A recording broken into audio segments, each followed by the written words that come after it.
tàu đi xa. Khi côi hương cồn chìm nổi, người đã lên tàu đi xa. Khi tôi còn là hạt bụi, người đã lên tàu đi xa. Khi biết nhà rồng đầy nước mắt, bước chân bắt đàn chốn này.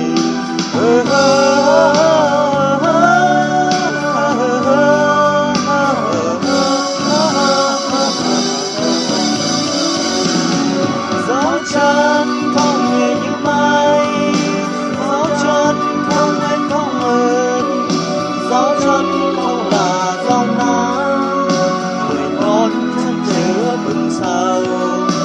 Dấu chân của dân đứng lâu, năm hai phải là tổ quốc, chất người rưng rưng nước mắt, trái tim càng dâng bừng bừng.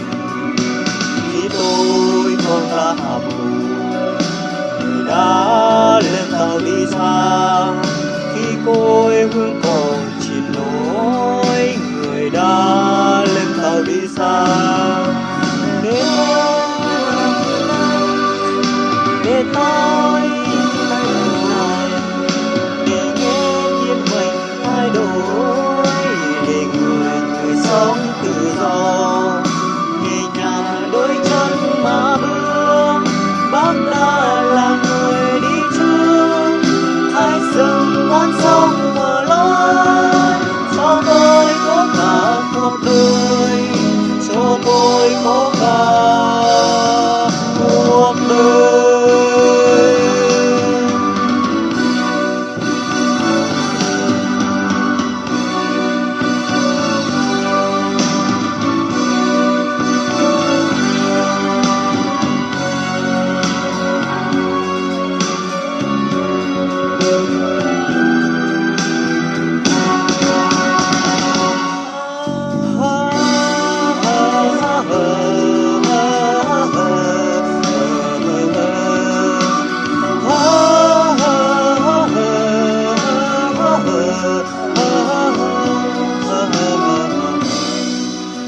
Khi tôi còn là hạt bụi, người đã lên tàu đi xa.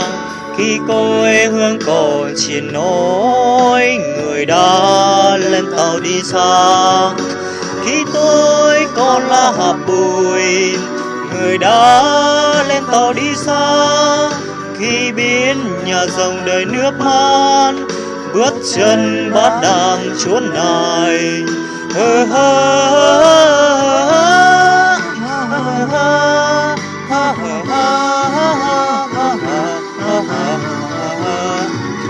Dấu chân không nhẹ như mây, dấu chân không em không ơn, dấu chân không là dấu nát, 10 ngón trăng chứa bừng sầu. Dấu chân của dân đứng lâu, năm hai vai là tổ quốc, chát người rưng rưng nước mắt, trái tim càng rưng bừng bừng.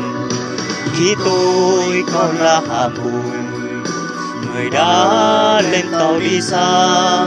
Khi quê hương còn chìm nổi, người đã lên tàu đi xa. Để tôi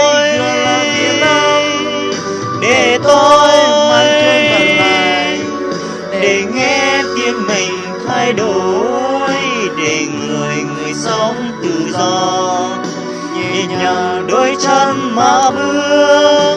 Bác đã là người đi trước, khai rừng non sông mở lối, cho tôi có cả cuộc đời, cho tôi có cả cuộc đời.